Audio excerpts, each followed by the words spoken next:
Hi guys! So dahil birthday ng pamangkin ko bukas, gabi pa lang nagluto na kami. Dahil nga hindi dito gaganapin sa bahay yung birthday niya, kaya naman sinimulan na naming lutuin yung mga dapat lutuin para bukas ng umaga aalis na lang kami. Nung naluto na namin yung mga dapat namin lutuin ngayong gabi, ayan natulog na rin nga ako. Tapos kinabukasan pagising ko, nakapagprito na nga ng hotdog. Tapos ito pa rin pala yung isang ulam namin na luto ng kuya ko. Native na chicken nga yan, tapos adobo. Tapos niluto na rin pala namin yung lumpia guys, kasi wala nga lutuan doon sa pupuntahan namin. After maluto ng lahat, ayan naligo na rin ako dahil hindi nga ako maliligo dun sa pupuntahan namin mamaya. And nag-prepare na rin pala kami, ay nilagay na nga namin sa likod ng sasakyan yung mga dapat naming dalhin. Umorder na rin pala sila ng dagdag na pagkain tulad ng mga kakanin. Sa swimming pool pala kami pupunta, kaya naman kasama tong cute na cute kong pamangkin. Dahil nga maliligo din siya kahit may kagat ng lamok yung ilong niya. So nung naging okay na nga lahat, ayan nilalabas na nga yung sasakyan dahil dyan nga kami sasakay. Kami lang pala yung pupunta sa birthday dahil hindi na rin sila masyadong nag-invite. Anyway, yung birthday girl nga pala andun sa lola niya, kaya naman hindi namin siya kasama ngayon. At sa mga oras na to, pabiyahin na nga kami, and sa kanto ay dadaanan din namin yung isa ko pang pamangkin. Galing pa kasi siya ng Nara, kaya naman dito na kami nagkita-kita sa kanto. Anyway, alam ko sa mga makakapanood ng video na to, naligo na rin kayo sa swimming pool na pupuntahan namin. Dahil nga, ito yung madalas maging spot na mga nag-outing. Anyway, huminto pala kami dito sa tindahan para bumili ng dagdag na paper plate. Dahil nga nakalimutan naming magdala ng plato, kaya bumili na lang din kami. Alam nyo ba guys, sa loob ng 2 taon, ngayon ako ulit nakabalik dito sa Edna's Garden. Actually, nag-Estrella kami nakaraan, and dinaanan lang nga namin ito dahil Estrella nga yung spot namin. So, after 2 years, nakabalik na nga ako, and medyo may pinagbago nga sa spot na to. Medyo nag-upgrade nga sila dahil yung parking ay tinabakan na rin nga nila. Tapos, medyo gumanda nga ngayon dahil nakaayos na ang lahat. Anyway, dumiretso na pala kami dito sa kanilang front desk dahil magbabayad nga dahil kami. Hindi nga kayo makakapasok hanggat hindi kayo dumadaan dito. And ang isa pa sa mga kagandahan na pumunta kami dito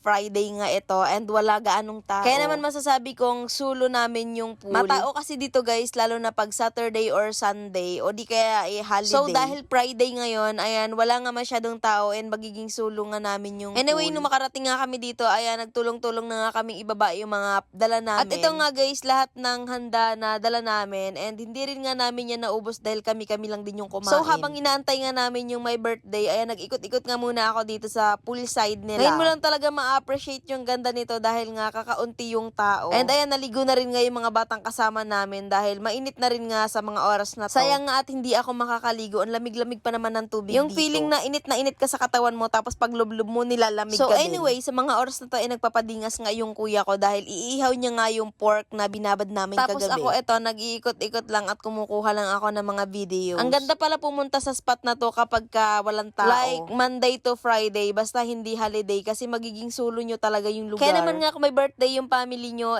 taon ninyo na may pasok para maging